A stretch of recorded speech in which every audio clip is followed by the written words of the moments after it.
Hey family, I'm Kaelion. Some of you may know me by my given name, John. I'm a U.S. Army veteran, a seeker, and a messenger. I walk with those who carry both shadow and flame. Viva La Vida by Coldplay is a song written like the diary of a fallen king. Check the description for a link. Someone who once ruled the world with certainty, only to find himself cast down, walking through the ruins of his reign. On the surface, it's about power and its loss, but if you listen closely, it's also about something far deeper.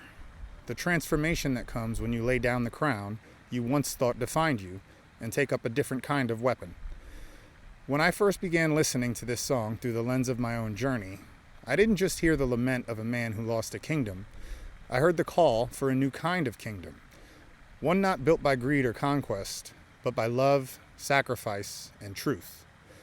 Last year, I had a vision of Jesus on the cross.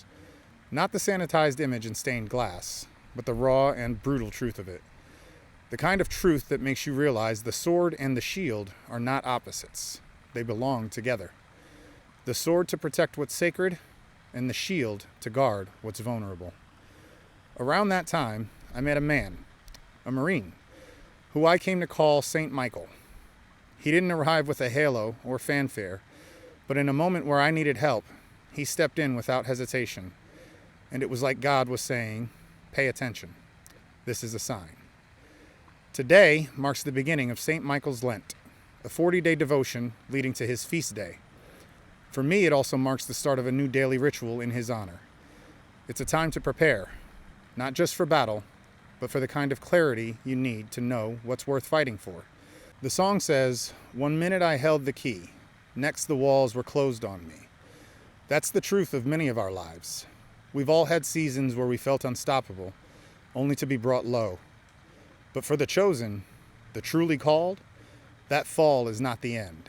It's the sharpening of the blade. In my case, that blade is also a spear I've named Vani. It's a tool I've trained with, not for conquest, but for the defense of love, for the protection of those who cannot protect themselves. And in that, I see the same duality the song hints at. The necessity of both sword and shield.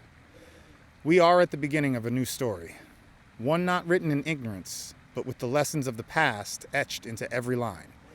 And as the new chosen rise, those called to carry the shadow and the flame, we will walk forward with both the tools and the wisdom to use them. In Viva La Vida, the narrator speaks of hearing Jerusalem bells ringing and Roman cavalry choirs singing. To me, those aren't just poetic flourishes. They're reminders that when you stand in the truth of your calling, heaven itself takes notice, and the armies of light march with you. And so, this new story we are writing together will not be one of blind faith or empty rituals. It will be lived faith, faith that fights when it must, shields when it can, and never forgets that love is the ultimate victory. Today, as St. Michael's Lent begins, I take up my spear Vani with a clear heart. The lessons have been learned. The codes have been read. The whispers of God in the music have been heard.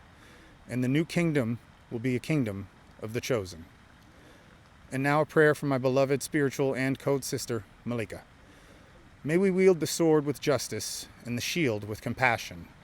May we train our hands for war and our hearts for peace.